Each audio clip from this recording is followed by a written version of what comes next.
Happy Sunday, everybody. Welcome back to the Pop Culture Corner.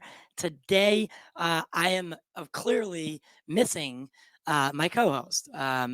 It's Memorial Day weekend, and where we work at Satva, I can't get that angle right, but Satva, were trying to require us to work all weekend. So Fridays got stuck doing it. I didn't because I'm the boss. Just kidding, I'm not. But anyway, we have someone, we have Cam Coates filling in, and I'm super excited. I was going to ask him to be on a while back, but then I forgot, and you know how things go.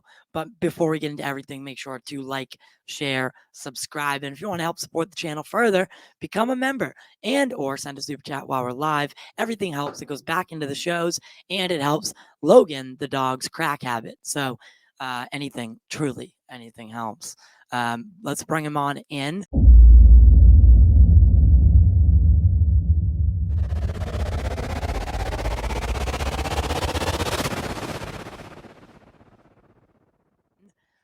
Hello, Cameron. What's up? Yeah. Oh my goodness, Ty. It's great to be here. And like I was saying, I hope that Logan gets the help he needs with his crack habit. Yeah, it's truly. I mean, it's heartbreaking. It's tearing apart our household.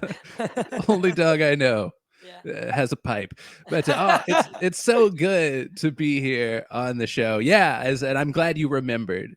Yeah, you know, I did, and because you know what it was is I was scrolling through the other day, and I'm like, who am I gonna ask to be on the show? Because without Freddie, and I saw a tweet of yours, and I was like, boom! If he answers, this is where we go. And why that would be a big deal. So who are you? Well, I mean, I am a radio guy, first of all. Right. I do mornings on 103.9 The Breeze in Albany, New York. I'm the production director at Town Square Albany, but I am also big time podcaster, big time pop culture geek. I mean, that's what I grew up with. I love that. But I did a travel podcast, and still doing one with my fiance called Coast to Coast. And it was our basically trip through the US and Europe. It's something that we talked about doing for a really long time. And it was during lockdown. I just look over, I'm like, let's just do it. We've saved up some already. We're not going out because there's nothing to go out to. If we're going to save, this is the time to do it. And, hopefully, in a year. Yeah. If you're going to stay in, might as well might as well bring you stay in, but travel across the country and take in the scenery and just stay in wherever you are. Yeah, well, that's what we made up for lost time, because that was, I guess, that's a great idea. Did you renovate like a van or anything? No, we took my car, which is a 2-seater convertible, which is not maybe initially what you would think the best road trip vehicle, but it was a lot of fun. And we traveled really light, and that was kind of a cool thing for us. And my fiance Kirsten, I mean, she has family across the country that I hadn't got to meet. A lot of my family lived in the Nashville area. That's where I'm from. And so she'd gotten to meet all of them, and I hadn't gotten to meet a lot of her family. And so, we visited like the grandparents, the aunts, the uncles. But the road trip portion, I mean, we had 2 suitcases. The overseas portion, we had 1 backpack a person, really. So it was very, very light travel. But every week, we would cut a new podcast, and it would focus on the food, the locations, the cool little things along the way, good and bad, and how you could do it all on a budget. I mean, we were not staying at the Ritz-Carlton. Yeah. And I think that's what a lot of people think when they're like, oh, you traveled across Europe for 3-4 months. It's like and I'm like, oh, look, you must have spent $1,000 a day. Yeah, which was funny because when I was coming back and looking for jobs, that was kind of like people were kind of standoffish about that. But I promised it was not. There was a lot of Airbnbs, and some were amazing and some were terrifying. Of course. And gross. There was like one in Greece that I swear the bathroom was like a Dexter kill room. It was like tiled, and there was like a drain in the floor. And I was like, yes! Oh no. Oh no. God. Double bolt the door. Who's watching me enter here? Um, Yeah, and so, there's some winners and there's some losers, but I think it was mostly winners, which was nice, and you get to meet, a lot of people that way, which is, also. I drove cross country with my at the time best friend. He had just Mhm. got out of the Marine Corps, and so I flew to Palm Springs. Okay, Yeah, yeah. yeah, Palm Springs, and then we stayed in Palm Springs, and we stayed in San Diego. We did the California tour Mhm. for like a little while, and then we drove cross country in a Cadillac DeVille, like an old Oh. a '93 Oh, Cadillac so, like, DeVille. land yacht. Yeah. So Yeah. it was one of the great. That is not a car that you drive cross country, but we It did is it. if you're like Hunter S. Thompson, which I can appreciate. Yeah, yeah, Yeah. yeah. Or the Winchester brothers, right? Right, yes. Right. so so you do radio. Now you said you're in a new apartment and you drive cross country, but you do radio in New York. Are you back in New York?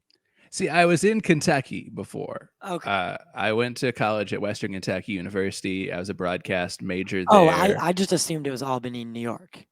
No, that's where I am now. Yeah, but Okay. yeah, no, there's no radio station on earth that'll let you take a 1 year leave of absence. So radio doesn't believe in sabbaticals, which is fine. Right. But but the podcast, and this was a once in a lifetime thing. And I feel like so many people wait to travel, and that was a huge message of this podcast is that you know on any budget, I think you can see amazing things, whether it's in the U.S., whether it's abroad.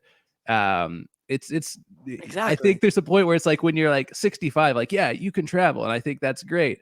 But I think waiting that long, there'll always be like a little bit of regret, and that's Yeah, that's because you'll never be able to do as much. The thrill of like being somewhere, like when you're older, might be there, but when you're younger, you can experience what that place has to offer to the fullest, yeah. right? There's no holding back. I know I worked for a travel company for many years, Okay. and we catered to older women. Hmm. There were guided tours, and those are the things that like older people do because it's Hmm. guided, right? You like someone basically walks you through, wherever you're going. Um, those are fun for older people because they don't have to do as much. It's just all they're there to do is come along for the ride, Uh-huh. right? Whereas you planned meticulously on, well, maybe not meticulously, but you planned it out yourself, right? You were going to places that you wanted to go, not where the agenda had you.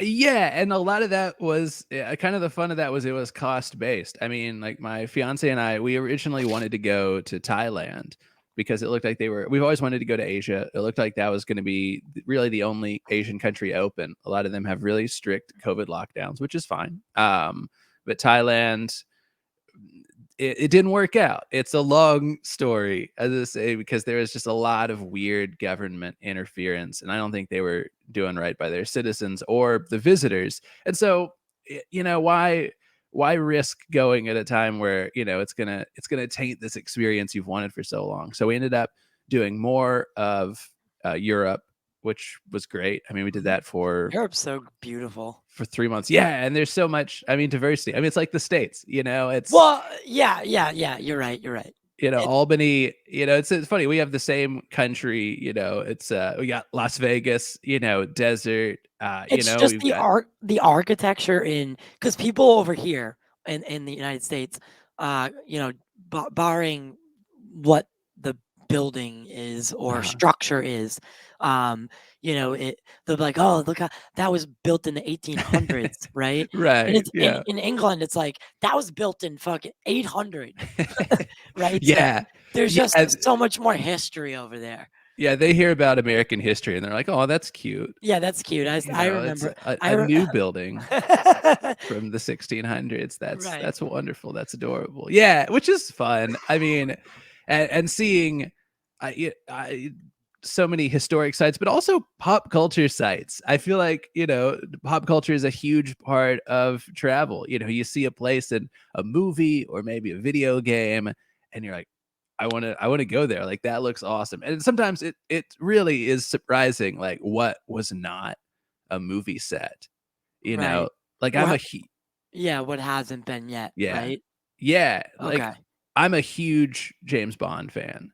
Like, I love the whole franchise, and so when we were in Rome, I found out that the place where they shot the funeral scene in Spectre, Mhm. as I say, where it's I kind of the actually haven't columns. seen all of them yet.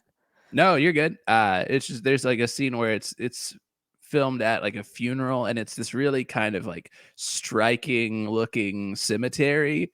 Mhm. There's these huge columns, and it's just kind of an ominous, like huge looking place. I found out it's not a cemetery. It's an.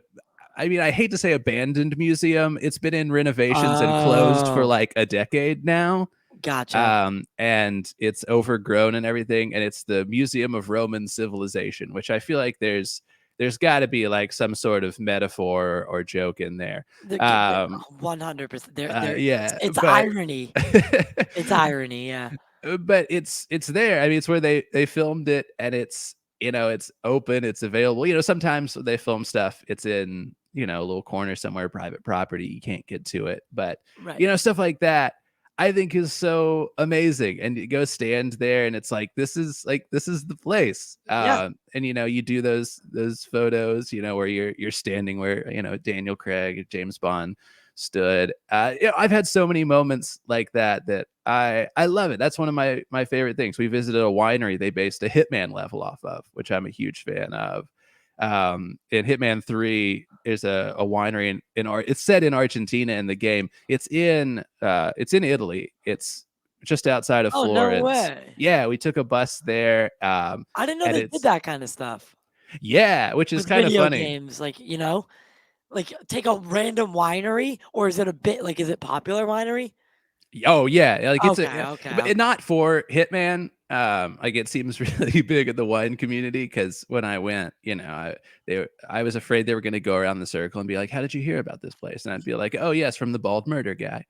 Um so yeah, but it was, and it's like the designers, like, it wasn't just like the outside, like the interior looks a lot of the same. Like, I ended up posting it on the Hitman sub, and people were like freaking out. They're like, I did not know this was a real place. Oh my god, um that's awesome. yeah, it's just cool stuff like I that. love I'm all about that stuff because, like, I've always wanted to do, like, the Lord of the Rings, Oh yeah, guided tour, like, all that kind or, like, the Jurassic Park in Hawaii. yeah. I wanna do all of those things, and there is something about, like, standing in that exact place that, someone that you look up to, or you a role model of yours, or Hmm. even just if you're a fan of them, Oh right, yeah. standing in that place looking and being like, they shot this scene, on location, and where I'm standing, there's something almost like a spiritual connection, or like a euphoric feeling about it.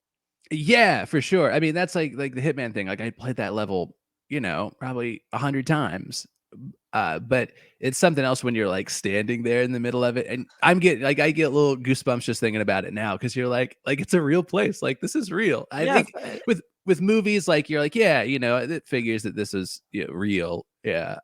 But with like a video game, I think that's an even more special moment because it's like something that you've done so much, but maybe in your mind you're like, they created this atmosphere, and like they did a good job.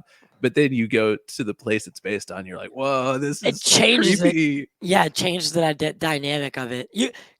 Completely, because they're like, "Oh, wait, no, they did a great job of that." Yeah, and Yeah, you get a whole new appreciation for what the game designers did, like the detail. And like another thing on this, I'm a huge Fallout fan. That's my favorite series, hands down.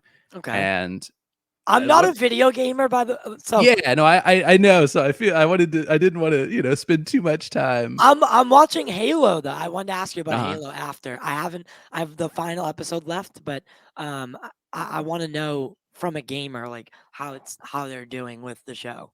So, Fallout first, and then Halo, and then we'll talk about some stuff that I can get passionate about. Right, yeah. As I say, well, I'll rush through this then. No, don't Uh, rush, don't no, rush. but I know Fallout 76 got kind of maligned, and the bugs and everything, and it's Bethesda, so you got to live with the Yeah. bugs. Yep. Uh, but that's one of the games that's like the detail, the to attention, or attention to detail. Flip that around. Is just one Right. of the most impressive things about that franchise to me. The maps are pretty realistic and maybe not in like scale, they're to scale, but I mean they're different locations. Like my fiance and I went to West Virginia because of that, to like the Mothman Festival, because that's just something awesome and fun to do. But we They did visited a some of Fallout in Boston, right? yeah, Fallout 4, yeah, which Yeah. is pretty dead on. Really? um yeah, I've I'll been have to to check Boston a that out. few times, and it is kind of it, I mean Yeah, that's where they I do a live, so yeah. yeah, that's So they awesome. do a great job with that. I mean, that's something that I've wandered around, and there's so much pop. That's a great city to travel to if you love pop culture and to see that. I mean, there's so much like The Steps in The Departed. I walk by those every single day. that's cool. Yeah, Yeah, every and single day. there's so much cool. Like I went to Boston to see a concert, and I just had like a day there. I went to Southie and Oh just god. wandered into the bar from Goodwill Hunting. I was like, this looks familiar. As I was just like sitting there, and I was like, wait a second. Wait! In all fairness, they did have a poster on the wall, and I was looking around. I was like, no, I was like, they just have that because it's. And then I It's was ju like, no, this is because it. it's Southie, yeah. Yeah. But no. The Wick I almost Bostoned you. Boston has a very rich historic and even and pop culture Yeah. history and I mean I met two girls yesterday outside of my work, and they asked me that they needed help with directions, and then they asked me to go to a music festival with them today, and I was like I can't, but like what I mean, I that's can't how it believe is you around here. skipped the music festival for It, me. I'm flattered. no, well, I didn't. I skipped it. I sk I skipped it for, Marlena. Yes, very But important.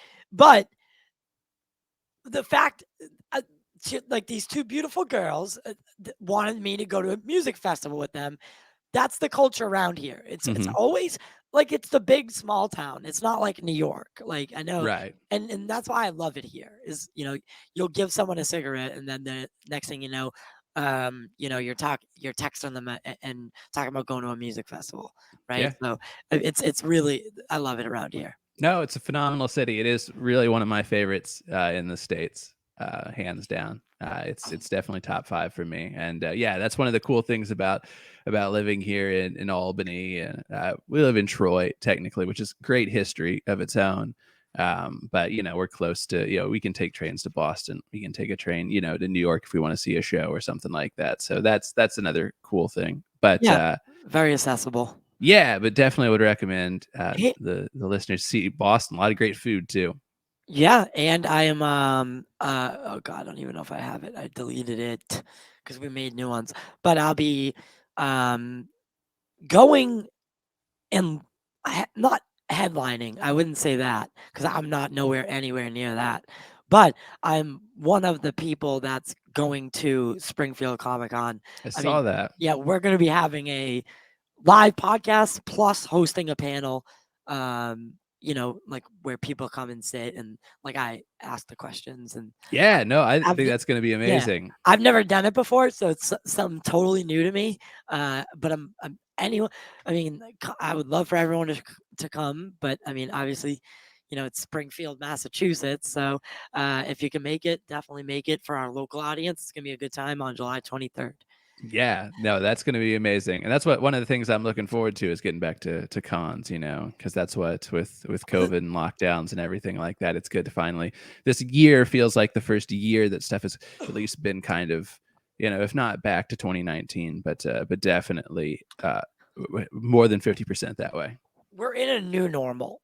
We're in Right, yeah. yeah, but speaking of, you know, filming on shows and stuff like that, filming on anywhere is now even more difficult. Yes. And shows, I mean, what do you think about the current quality or the caliber of show? I mean, I haven't watched Obi-Wan yet. Mhm. Um, and what's the other one? Oh, Stranger Stranger Things. Things. Stranger Things. I didn't get to start, and I'm starting them all. After I'm done with everything today, I'm sitting down and I'm watching one episode of each just to start it. But so take those two out of the equation. Um, do you think that Hollywood's done a good job of adapting to COVID? I think they've done the best that they can, and I think that the most interesting thing is how they've moved the movies around to me, and some stuff got tabled, like, I had to wait friggin' 6 years for No Time to Die, Yeah, that was insane. and That that that by the whole thing time was insane. by the time they moved, because the first time they moved it, not because of COVID, they just couldn't make the deadline, and then it was, like, 3 the release date was gonna be, like, 3 weeks after lockdown started, and it was just they were like, "Nope. No, we're calling it." They were, like, the first one to, and I was like, "Oh, man." That Yeah, was kinda when everyone I was think figuring out because they were like, we were, like, 2 weeks in and out, that's it. And then, when the movies started calling, they were like, "Oh, man," like, and, like, when they canceled, like, the NCAA tournament, they were like, "No, this is serious. This is not going anywhere." Yep, Uh, yeah, I mean, the Celtics were one of the first. No, no, it wasn't the Celtics. It or was it? I think it was it was Toronto. I don't know, The it was the Toronto. Mavs game. Okay, yeah, that the first like professional sporting game to be canceled. That's when I realized this is a Yeah, lot bigger than this is gonna go a lot longer or a lot bigger than I thought it was going to. yeah. And I worked for a travel company at the time, so uh, Right. tanked it. But yeah, I mean, the shows. I think the volume has helped. I mean, I don't know. Have you got a chance to explore, not explore the volume, but do you know what the volume is? I mean, talking about just what, like, the mass amount of shows that have come out No, or, the technology. So, oh, what they're using for Mandalorian is mhm, called the volume, right? So basically, it is a room full of LED panels that allow you to mix practical and CGI all in okay, real time. It's basically it was created by not by John Favreau, but mhm, he spearheaded it after he had issues with the Jungle Book. Then, really, The Lion King was a proof of concept. They mhm, did The Lion King not because they wanted to remake The Lion King, but it was more of a proof of concept for the volume. So okay, the volume basically is replacing green screen filming. So mhm, because it and the Batman used it, okay, Mandalorian.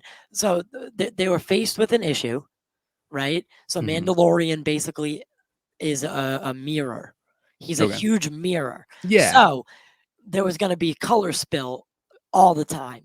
All the Yeah, time, right? Because when you use a green screen, that mhm, green, you have to start editing that out each shot, right? So right, so they that's when the man that's when they decided like we're going to go full steam ahead with this mhm, technology, and they create the volume. And it allows actors to not have to imagine where they are. Like mhm, on the Mandalorian, they were looking around and they were on Tatooine. They were on uh-huh, this planet because the room is all reflective LED panels that it's bringing post production, it's bringing pre production all into filming. And mhm, it's just and they're using video game engines to do it. So they're like when the camera moves, so doesn't the background. mhm. It's That's great. It's great. Yeah. absolutely insane. And that's of course it would be, Favreau and Disney that kinda pioneered something like Yeah. this. But I think that's great. I mean, and that's what everyone blasted, like the prequels or whatever for, just the full like green screen, backgrounds. And people love to make fun of that on Twitter or whatever. I mean, that's just kind of the joke du jour sometimes where they'll just show, like, oh, you're like, oh, like the MCU, look at this great scene from filming it, and it's like, Brolin on like a green background or something like that. And it's like it's still an amazing accomplishment. Like, Oh, why yeah, why do yeah, you yeah. why do you think that you're doing anything, by saying this? I But think there's always going to be a mix.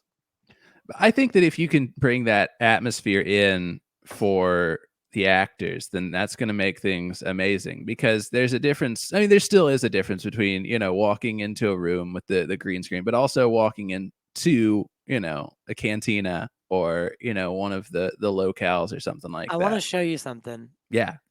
So this was part of the extras on The Mandalorian, so like Mhm. the extra stuff, but it's a quick 4-minute video, and it basically shows you what I'm talking about. Okay. And this will be good for you to know though, because Yeah, no, I think the that's great. volume is changing filming. Like as a whole, it's changing how things are made. And it's going to revolutionize, and it's going to bring down costs on Mhm. productions. It's going to be very beneficial for Hollywood. Also, just the sheer fact that it's going to look better. Blackness. All right, did you hear that? Yes. Good.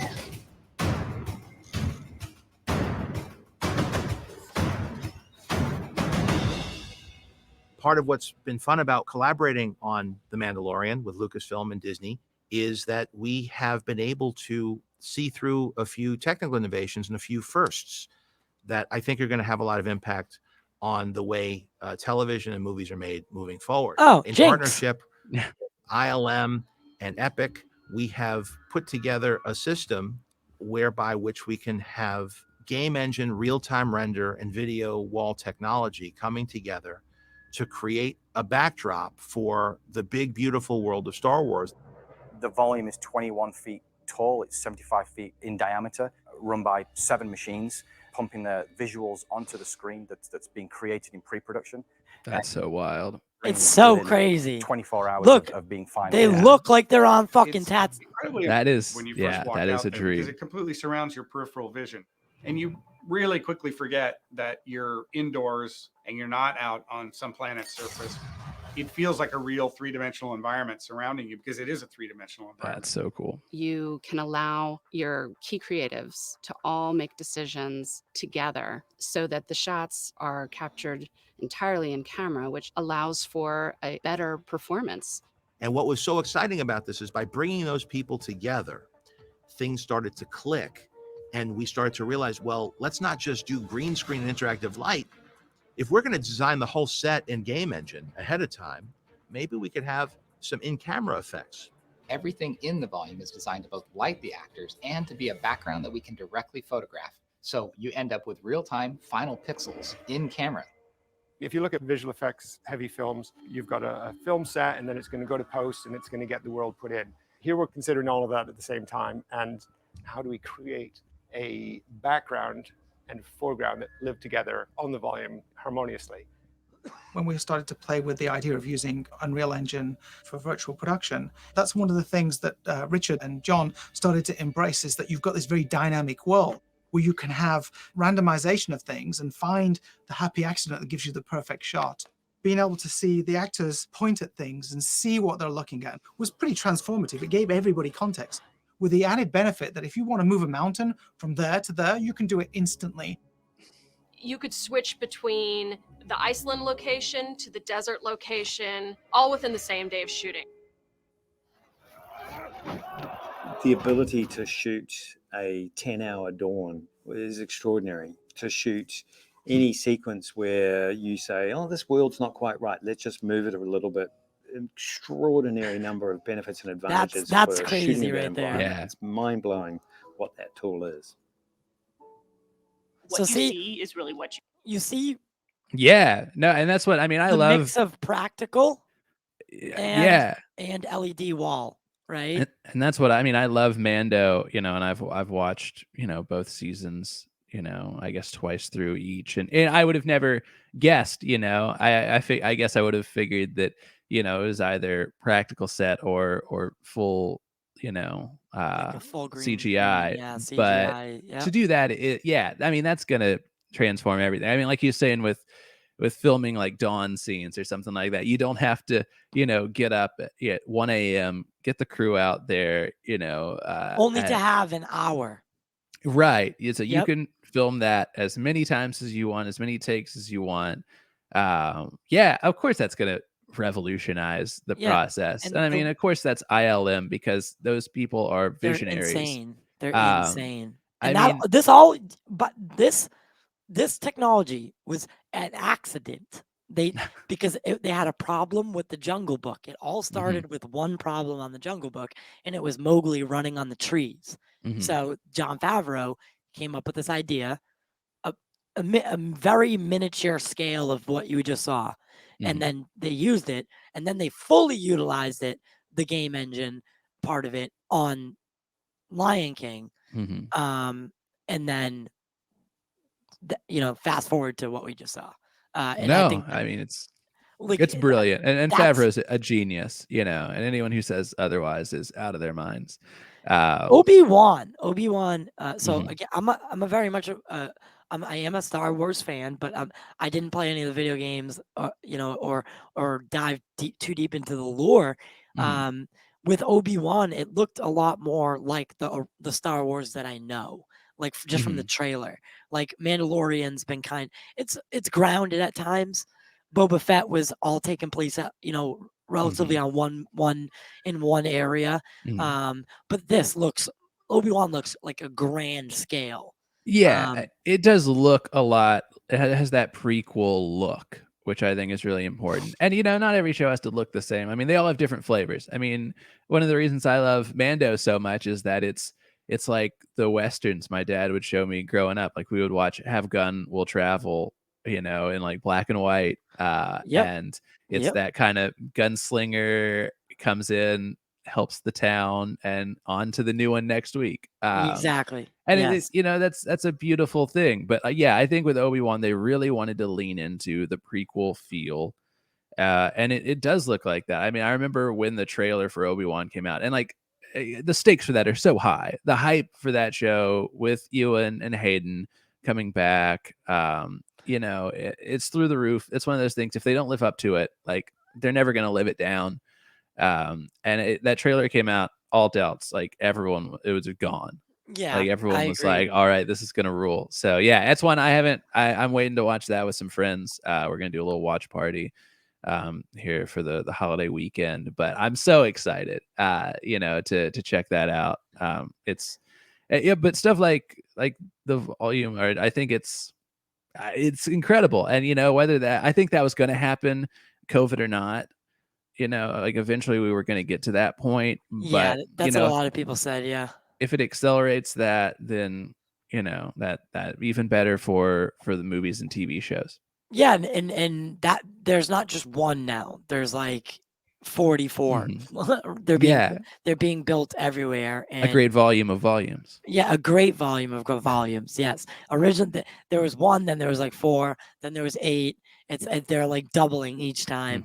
Mhm. And the Batman was able to use it in even a different way, Mhm. because for the most part they were going for a more realistic look Mhm. versus a cityscape rather than a planet tattoo like a Tatooine or like the Mandalorian Star Wars-esque backgrounds. They Mhm. were going for straight up Gotham City look. So Yes. that was even more of a challenge to have the buildings and the light hitting the buildings at the right angles, everything about it, bridges, depth. So I'm excited. DC though, that brings me to DC. Obviously, um, I mean, are you more of is there a brand you prefer? I mean, just tonally, I like the MCU more. I mean, I grew up, as full on Star Wars guy. It wasn't so much comic books, but I read all the EU for Star Wars, which ended up getting negated. So now I have a Yeah. lot of useless information swimming around in my brain. I don't know. It seems they're bringing a lot of that back for They are, Disney Plus. which is nice, because I think when Disney first got their hands on it, they were like, "We're gonna do it all Disney style," and Yeah, then eventually when they found out, that spawned people like, You dude, can't make this shit up. that inspired that guy because yeah, his channel is all it is shitting on Kathleen Kennedy and Star Wars. yeah, but that's what I mean. But then they handed it off to Favreau and And Dave Filoni, and it's just, Filoni. yeah, and it's these people who love Star Wars. Like that's part of their soul. They get the lore, they get what makes Star Wars Star Wars, they get why the fans are excited, and Filoni was a protege of Lucas, yeah, so it makes sense that he would be there. Like he's the next guy. yeah, and that's what I mean. He's gonna be leading that, going forward, which I think is great. And I think, fortunately, we are exiting a lot of the hate era.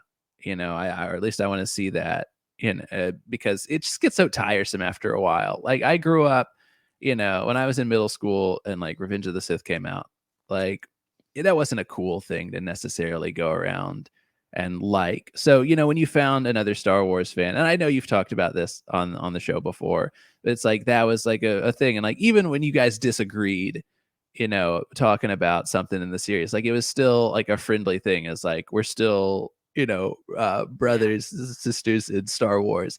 And then it kind of went like hyper mainstream there. And it's like people that, had made fun of people for, like, oh, you like Star Wars or whatever, got in on it. And then it was just a hot button issue and people just did it for the clout. They would just come out with these outlandish takes. Oh yeah. And like I said, this is nothing, no new material. I'm not, presenting a new viewpoint here by any stretch, but I kind of feel like we're coming out of that, and that's one of the things, like, it made me feel so good.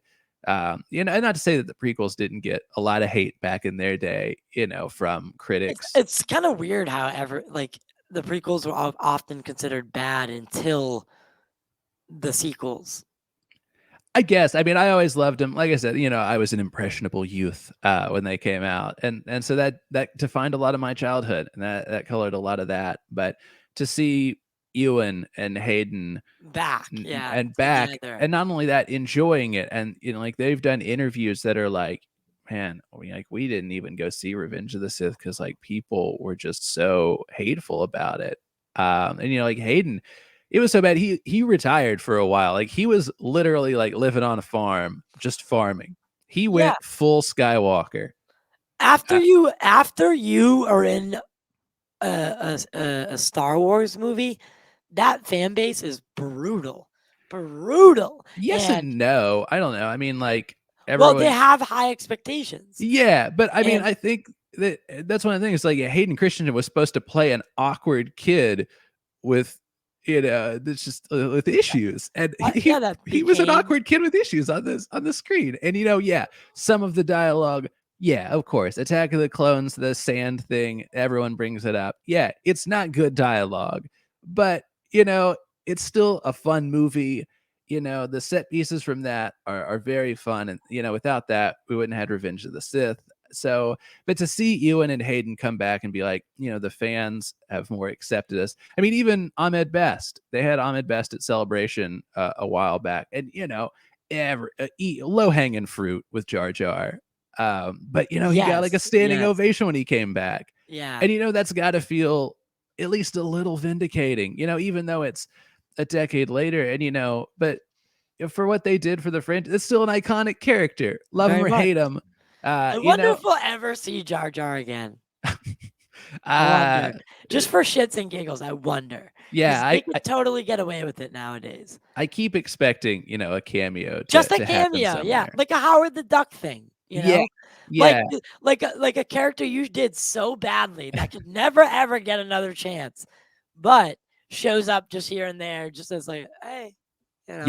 Yeah, and I mean that's what. But it's good to see that those people kind of, I don't get that vindication, get that moment, that may not have been given to them at the time, because it's still, like I said, like the performance or hate the performance, still had a huge pop culture impact. Like that's, I mean, that was a generational moment. I mean, even episode 1, I mean, I've never ever seen, and I love advertising history and promotions and that sort of thing. There's never ever been a movie promotional campaign or hype like there was for episode 1. Like every commercial, like KFC did tie-ins with them, Right. And it's like it was all over the place. And I think that that's such a big cultural moment to, I don't know, negate the contribution of people involved is, I don't know. It's just mean. It's just people being mean, and that's. Do you think that it's a smart call for Taika Waititi to be doing the next film? I mean, I think that Taika is going to make it fun. I don't know. Taika sometimes gets a little too jokey. Like, I don't know. I agree. I'm waiting to see Thor: Love and Thunder, but the other films that he's done, plus Thor: Ragnarok, like he has a tendency to take serious moments and add a little bit too much humor to them, right? Because there's a line. Yeah, and that's what I mean. I think that, like I said, with the Marvel films, I think that, and the Star Wars films I was talking about, Star Wars TV shows, is that the fact that it's like when Winter Soldier came out, that really we entered like genre switching the phase within this. They were comfortable enough with Marvel as a whole, the whole product, to be like, we can make a spy thriller, we can make a goofy, like 70s space, adventure. We can go between genres within the source material. And sometimes that works and sometimes it doesn't. I don't know. Like, there's got to be a balance between like Taika's Thor and Kenneth Branagh's Thor, Right. because he's still, the first one is very like Asgardian. Serious Asgardian, like speaks differently. Yeah, I mean, it's very Shakespearean. Of course, that's Branagh's bread and butter. I mean, the dude has done some amazing stuff with Shakespeare, and he brought a lot of that to Thor, which I think is good for the character. But there's got to be a happy medium between the two. So I don't know. I mean, it was Love and Thunder. I think is still going to be a fun movie, but it's absolutely. yeah, but it's and just honestly, I'm sorry to interrupt no you, go. but the gore design I'm not about. I did want a more villainous gore look, because in the comic books he has tentacles that come out and he looks very much like a god butcher. Yeah. Christian Bale looks like a crackhead. But I mean, when he puts the sword through the planet and it blows up, I'm like, okay, this guy's strong. He's very dangerous. So, in some of the black and white shots on that little moon were absolutely beautiful. But this, just as much as there's that, this is going to be a very colorful film. Yeah. And I think that's one I of the get cool that- things about it, is that they're going to balance that out, and that black and white scene is going to be, even more impactful because the rest of it is so bright. But I don't know. I'm worried that it's going to be, Guardians 2.5, I guess. Which I get that they've blended that. They are traveling with Thor. They won't spend the whole movie with him. They'll kind of probably just be in there and just be like, "Hey, it's us. Remember us? We got a Christmas special coming out." yeah, exactly. But it's they're going to be in it for, I believe the whole team will be in it for the first like 10 minutes, and then maybe one or two stick around for the entire journey, but that's it. And I'm going to see it a little bit early.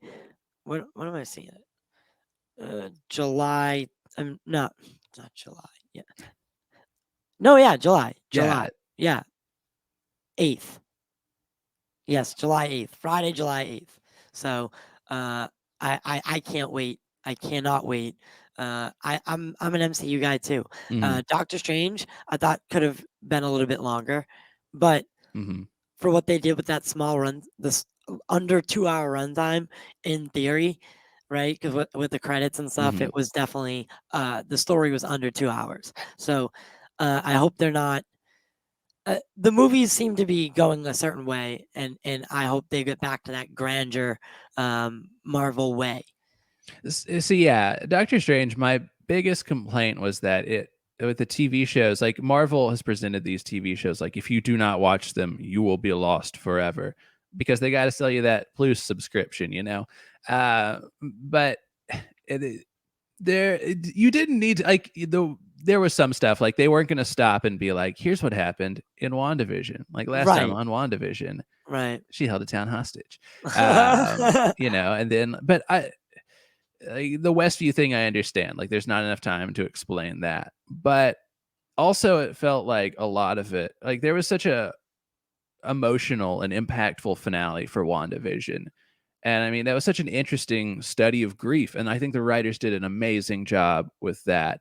And then it really felt like, and I know there's the scene at the end where she has the dark hold or whatever, but it really felt like she had gotten to a better place, and of course there's And the she whole was gonna be able to overcome the dark hold. yeah, and That then they started off Multiverse of Madness, and they're like, haha, JK, she's too even more evil than ever. And that just felt like they were negating their own source material. And I get it, Sam Raimi had to do a horror movie because that is what Sam Raimi does. But I mean that and like What If, like you didn't have to watch What If to get that. And I really enjoyed What If. I mean, I think some episodes were better than others.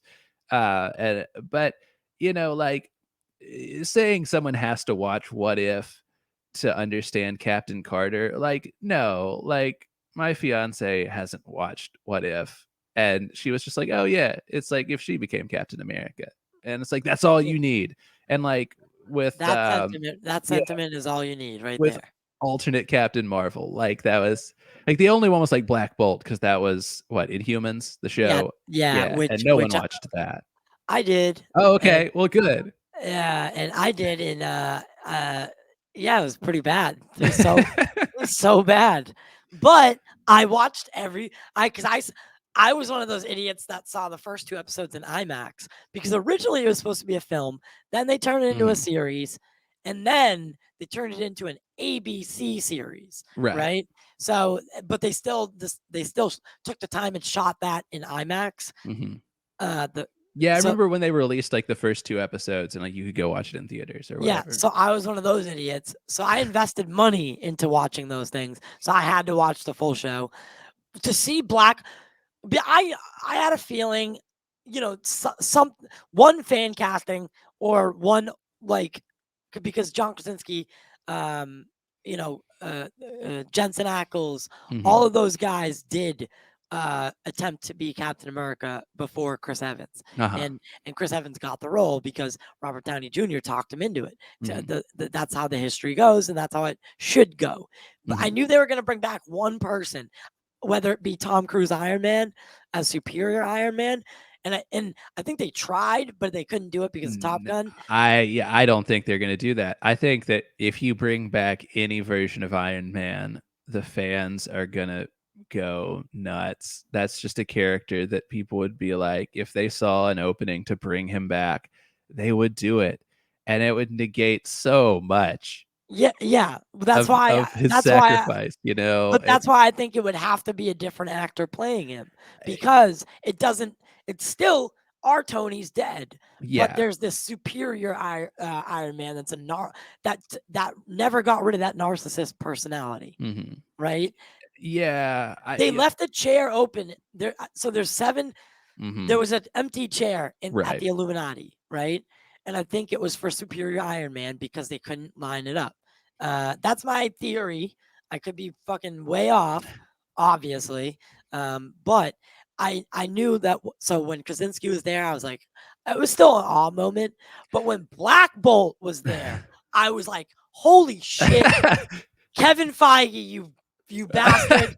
You brought him back. You put him in the right suit and did him justice. I was like, I couldn't believe that was the one that blew my mind. Yeah, and that's what I mean, I And think then there he were dies like the worst way possible. yeah, yeah, and that was one of the things. It was just like, why bring them in I to was just like, Jesus. yeah. He just Yeah, popped everyone his in the head. yeah, and everyone in I mean, that was the most Raimi moment in the whole movie. Well, that in the very, very end, with the Yeah. eye. Yeah. That was just very, like, cheesy 70s horror, which was great. But yeah, I mean, I don't think they wanted to push the limit on the Illuminati appearances too much. Like, the Captain Carter one, I think was neat. Yeah, I think a lot of people saw that well, they spoiled it in the trailer. At this point, I try to avoid all of the, the 50 trailers they'll put out in like the 2 weeks before the movie comes out. You'll Yeah. wake up a new day and it'll be like, we dropped a new trailer for Doctor Strange. I'll be like, cool. I'm already going to see the movie. You've already sold me on it because I loved the first one so much. So I don't want That's a good anything way else to look spoiled at for me. it. That That's a was good way like to look with at it. Endgame. Oh yeah. And I know they didn't show anything in the trailers because I went back and watched them, but I wanted that to be so unspoiled for me that I walked out of the theater when the trailer came on. Like I knew like the first few seconds, and like when they started showing it, like I would just leave the theater and I would like come Yeah. back in, and my friends were like, "You are a crazy person." I was like, "No, I want I don't want to take a chance on anything ruining my enjoyment of this decade old moment. Like Yeah. this moment that's been Yeah. building. Like I want to go into it with fresh eyes, you know." And I think I that's a lot of that is remember where, like, I remember that whole day, what that whole film, like getting to see that. I remember the whole day because it was just culmination and yeah. 10 to 12 years of movies, and it was just a beautiful day. Something about that, like that's one of those things like you'll never forget moment. And then Yeah. the crowd reaction when Cap catches Mjolnir, Oh, right? yeah, yeah, it Or was unbelievable. it was like a rock concert. Like it was like being in Yeah. the pit. Like people were hooting and hollering. Like I've never been. It was such a moment for fans, and it was such And then his assemble moment, like oh yeah, when he finally says the whole phrase, I yeah. was like, dude, because they start. You have to remember that scene, right? If Mhm. everyone remembers it, right? He says, "Avengers In like assemble." Ultron, or Yeah. like where he gets cut off, What? like in Yeah. Well, no. Yes. Every single time he's gone to say it, he's been cut off and they teased it. But when he finally said it in Endgame, then the battle starts. So yeah. they're yelling, the other side's yelling, but the crowd the audience Oh itself yeah. was yelling too. People And I'm were getting like, ready to run through a brick I wall. was like, Like holy shit, I've never been in a movie like this. Like I yeah. couldn't hear myself think. And I was like, this is a moment that I'll never forget. Yeah, Hands down. and that I mean, a lot of that is the Infinity War, you know, build up because it was like as much as I also remember, like I will never forget the theater reaction when Cap Everyone, pulls Mjolnir out, you know, and yeah. it cuts back to him. That's such an iconic thing, and like you would have thought that Chris Evans walked in the theater at that moment. Yes. Because Yep. everyone was losing their mind, and it was just wild. But at the same time, you know, and as much as everyone, you know, got excited, and like the moments where, you know, like Tony hugs Peter, you know, and you know, stuff like that. But I remember, Or on your left. yeah, Yeah, I on your remember, left. You're like all the callbacks, all the everything, yeah, and all the loose ends just tying together, right? yeah. It was, oh, But as much as that was, I also remember the theater when Infinity War ended no and one knew what the fuck had happened. how bleak it was. I have the only other movie I've been in that was just like that when it ended, it was A Star Is Born, and like that's a very dark Yeah, movie. very dark. And it was just one of the things where it's like I've never been in like a superhero movie where it's like you could hear a pin drop at the end, Yep. except for the people crying. Like Yeah. there were people that were like sobbing in the I theater, and it's like you're like, this is, you know, how can you know, I crap did. on superhero movies, you know, when it gets a reaction like that? That's not a When cheap Peter reaction. disappears, Yeah, there was a tear in my eye. You know, Mr. Stark, I don't feel so good. Then he falls over, and you already know what's happening because you just watched yeah. 8 other idiots disappear. You're like, this kid's gone. Hmm. And it hit me. It hit me that for the first time, we are going to walk out of a theater and the heroes lost. And they Yes. didn't just lose, they, they, They lost lost when the half the stakes were at their planet. absolute Yeah, highest. they lost half the planet. Yeah. And you felt empty walking out. Like, you know, it was a surreal moment. It was an absolute surreal moment. And Yeah. then what a thing that was put to. That's why I say that Kevin Feige and the team, like, because obviously it's not just Kevin Feige. Guys like Jeffrey Ford, who's a friend of the show, Mhm. you know, who won't take credit for the "I am Iron Man" line at the end when Tony says it. But like Kevin Feige says, it was Jeffrey. The Russos say it was Jeffrey, but Jeffrey says it was them, Mhm. and it was a culmination of all of them. and then that was reshot right before the film came out. That that line wasn't there, Right. and the work that's been put in from people that most people couldn't recognize their name on the screen, aside from maybe a few. But Kevin Feige, what he's been able to do with the Marvel universe is historic, and it will never be done. It will never be done better, in my No, opinion. I don't think we'll ever see anything kind of that scope ever again. I mean, even moving into a new saga of Marvel, I don't think we're ever gonna capture that lightning in a bottle again. And I think they'll still put out enjoyable films, and we'll all go Oh yeah, see them, and we'll definitely enjoy them. But I don't think we're ever gonna have a moment like that, and but like a yeah, because you're right. it had never been done before.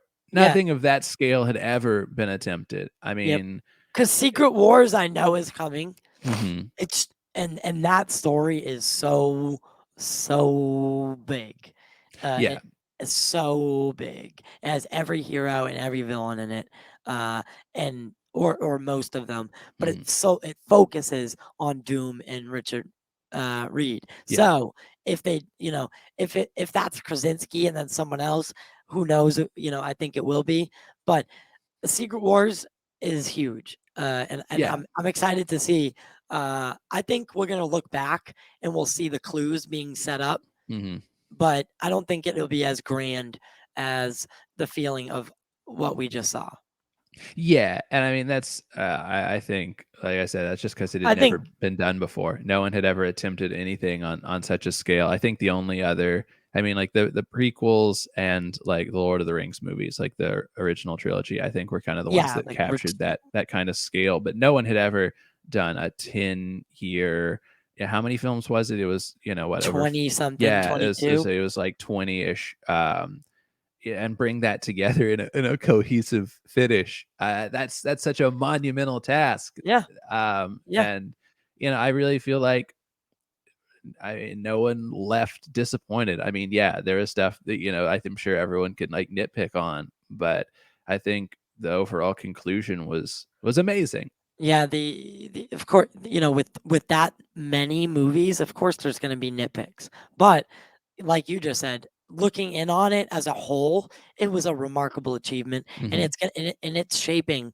what is happening with many studios. Yes. Uh, I think the only thing that would have been comparable, in my opinion, would have been if Zach had continued to make Justice League movies, Hmm. because this Justice League Part 3 would have been the world versus Darkseid, Hmm. right? All the heroes of the world versus Darkseid. And I think that would have been, you know, the way Zack does that. I'm a huge Zack Snyder fan, Hmm. and I know it would have been different than, the Marvel way. Yeah. And it would have been done in 5 films rather than 20. But, you know, I the, mean, I think that was a lot of DC's problem. They were playing catch up. You can't play catch up when you're world building. You gotta take it slow. You gotta have the fans, to a certain extent, trust the process. I mean, like Marvel's kind of back in that seat right now. Everyone's like, "Is it yeah, over? Is the trust it. magic gone?" And it's just like you gotta kind of bring it back where it's like, you saw what they did the first time, and They should at least have the benefit of the doubt. yeah, and I mean, it's like I think a lot of the Phase One movies weren't necessarily the best, but Yeah, people stayed Thor Thor no, around. well, no, yeah, like Thor 2 and Thor 2, Iron Man 3, there are Mhm. duds, but people kept going back, even though I like both of those movies that I Oh, just I said. love the Dark World. I I like it think the more than the Dark World first one. Yeah, I think the Dark World doesn't get enough credit for what it Hmm. actually was. I thought it was beautiful. Yeah, I think that felt more like a proper Thor movie. Yep, exactly. It was a proper Thor movie, and people give it crap because I don't know, because it wasn't as jokey, as other Marvel Uh-huh. films. So, you know, uh, did you like Zack Snyder's Justice League? Yeah, and that's what I mean. I've had to catch up on a lot on the road because I've been traveling here until last month. But I mean, yeah, and that's what. But it's still kind of a mess, you know. And there's some characters I wish they'd done more with. Like, I don't know. It's Ooh, did you just say it's a mess?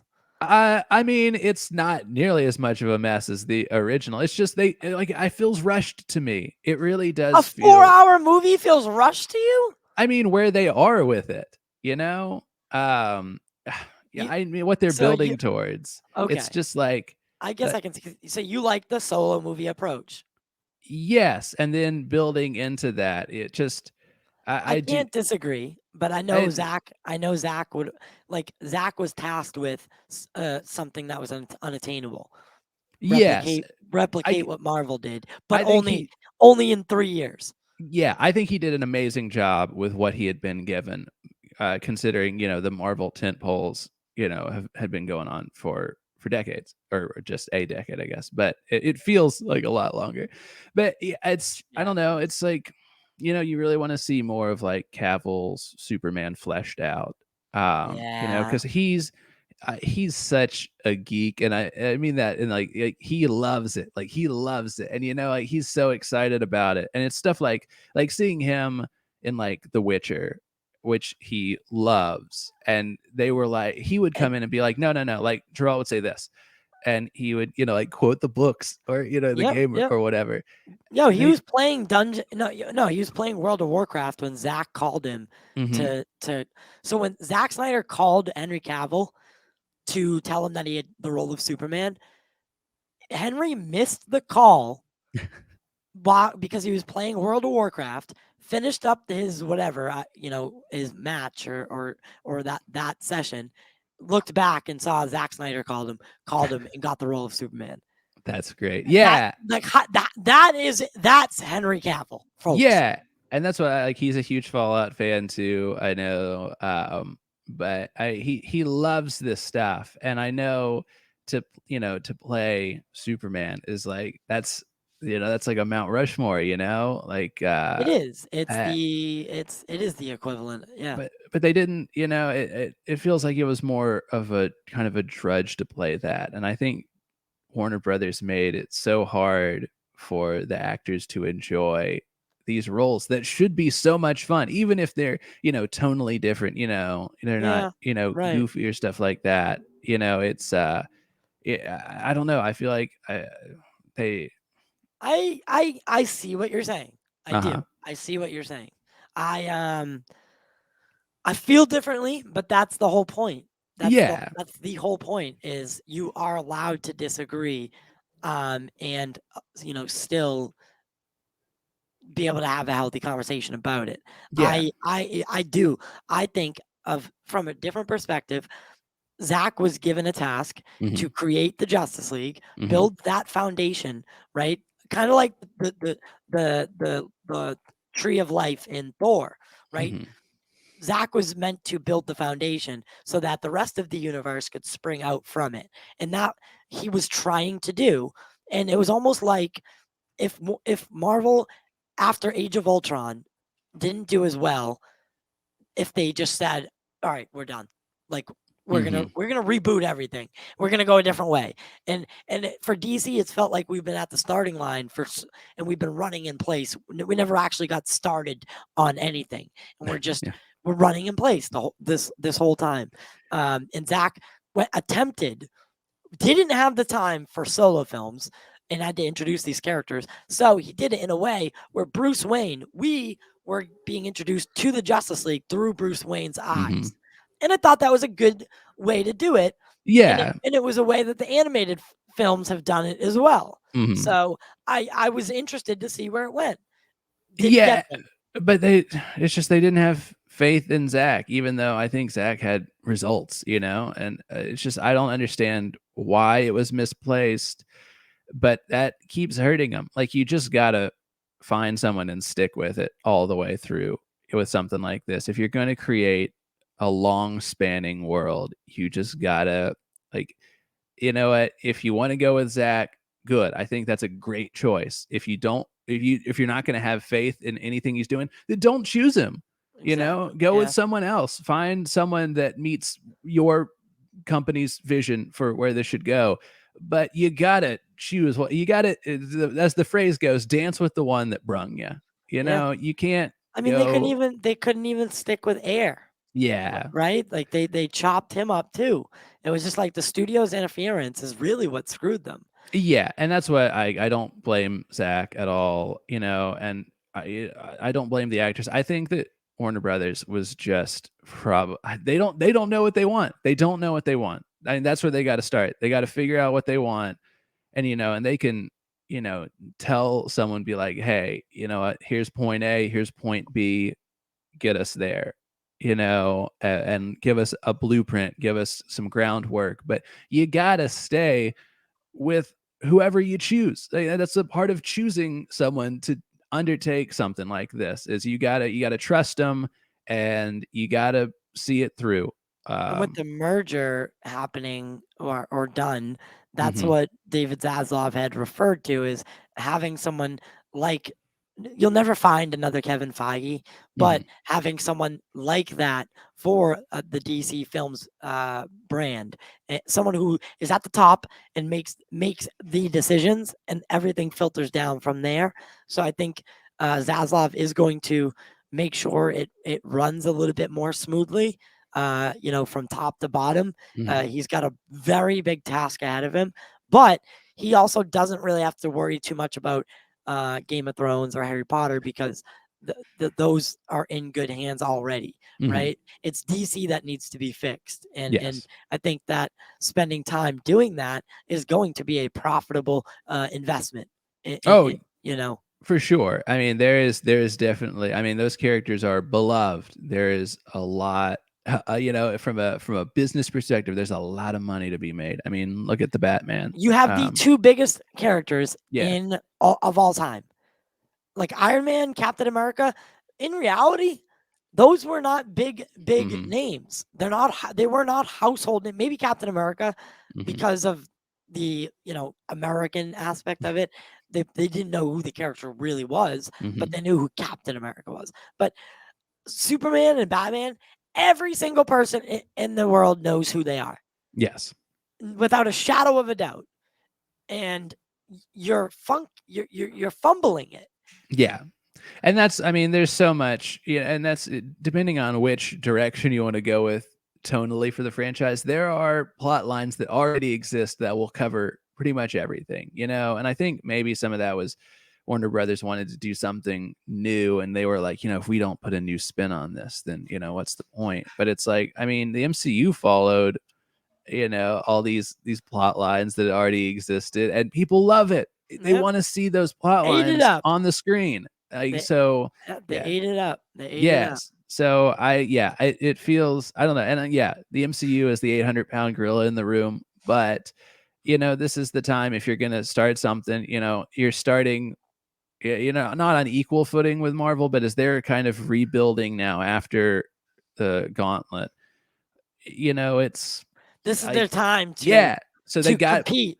but they gotta commit. They just have to commit. Yeah, and as of right now, Black Yes. Adam, Gonna drop and that trailer, what, the 8th they announced?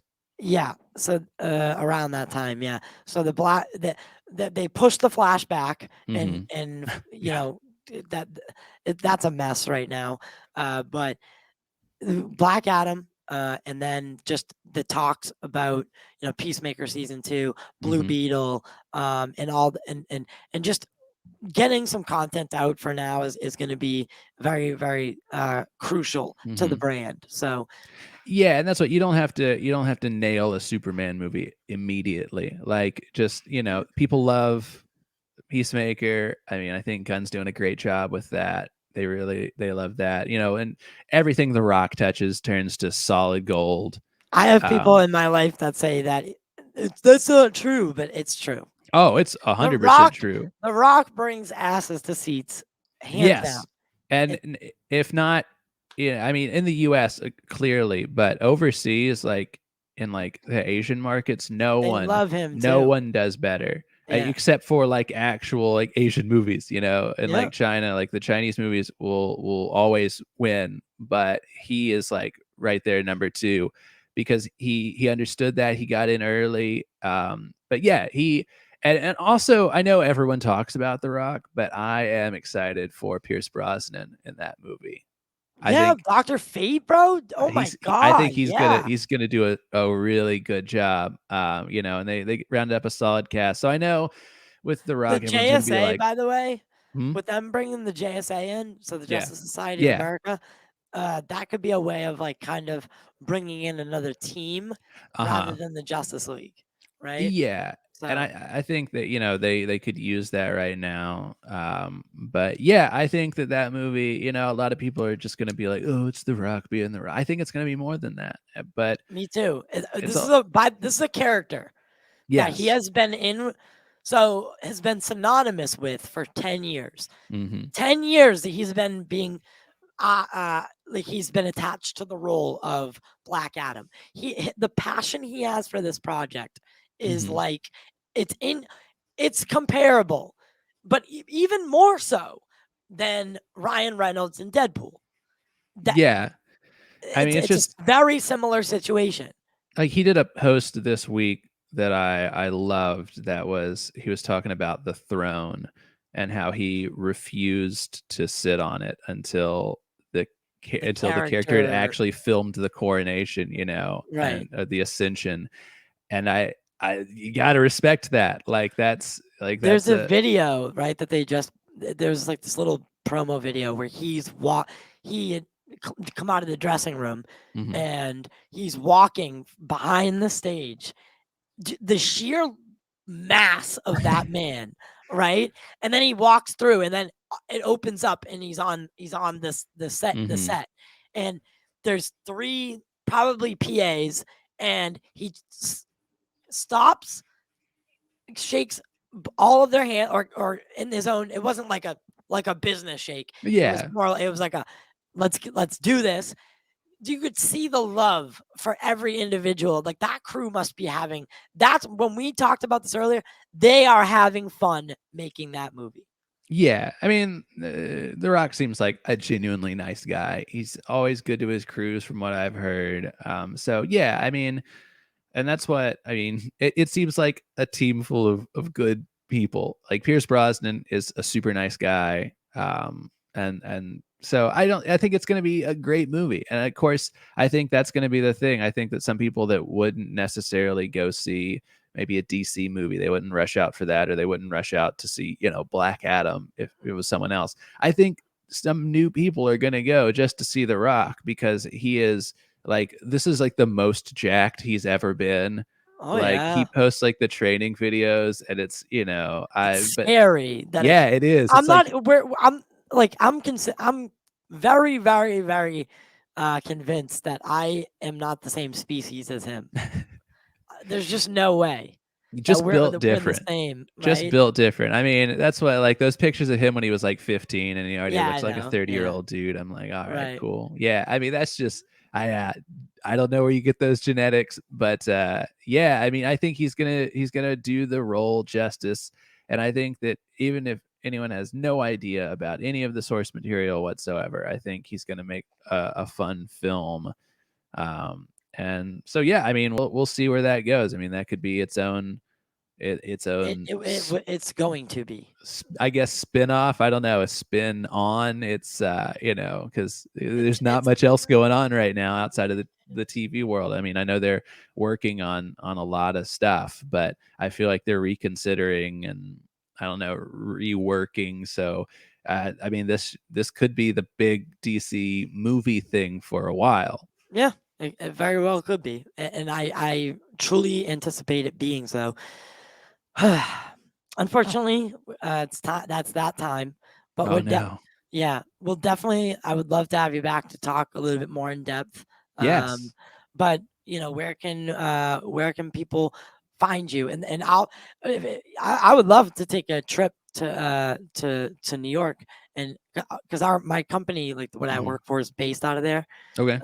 If you ever working at the radio station again, I would love to go into a radio station. I've never been into a radio station. Well, yeah, I mean, if you ever find yourself in Albany, I mean, you can come on in and visit anytime. All right, all right. But Sounds yeah, as I say, I'm at Camco Radio on all socials, CAMCO Radio on all of that. And Coast to Coast Pod, you can find us there. Of course, it's on season 1's on Spotify, Apple Pods, but we're actually season 2 is in production. With the move, it got pushed back a little bit. We were going to do that around first part of June, but it's probably going to be first part of July now, just because we had to take a month to move across country. But we'll have naturally. we'll have episodes about that too, and we're going to use kind of a hybrid season, since it's not kind of how far you can travel on a particular budget. We're going to do a lot more city-centric episodes. We're going to revisit some of the cities and stuff from season 1, and we're going to have, I'm really excited about this, interviews with people that we've met or we know that have traveled, extensively, or maybe they've done a long-term trip, and kind of their stories and tips. And so, yeah, we're really excited about that. And of course, I can get caught up on season 1 right now. So a lot of sounds really fun. Yeah, it's going to be good. And coasttocoast.com. So, but yeah, I'm excited. I'd love to come back on. I really appreciate you having me on, Ty. It's been amazing. And this is something that I've been really, really looking forward to. Yeah, we'll do it again for sure. I'm always, every Wednesday, I always have a panel. So I have like an open invite. Yeah. And that's, those are like the conversations that get pretty interesting. And then Sunday is when we do like the more, this is the audio, like this is what I put on Spotify and right. that one. So thanks everybody for tuning in. And of course we'll be back Wednesday on YouTube, and then next Sunday Freddie Mac will be back. Everything rhymes with this guy's name. I love it. That is nice. Yeah, everything. It's very radio friendly. You know what I say? You know what I say when we're about to start? I'm like, "You ready, Freddie?" and he hates it. And I love it. No, keep doing it. Yeah, just I'm keep going you, to. You can't not do that. He was like, Ty, keep doing it, and this is gonna happen. Oh wow! Will Smith just smacked the shit out of me. And he's, but I'm gonna continue doing it. So yeah, I mean, hey, listen, it worked out well for both of those guys. So it did. Yeah. But thanks everyone for tuning in. Make sure to, if it's on YouTube, obviously, like, share, subscribe. And if you're on the podcast platforms, make sure to follow and rate, because the ratings do help, whether you know it or not. We love you. We do it for you, and we do it for the culture.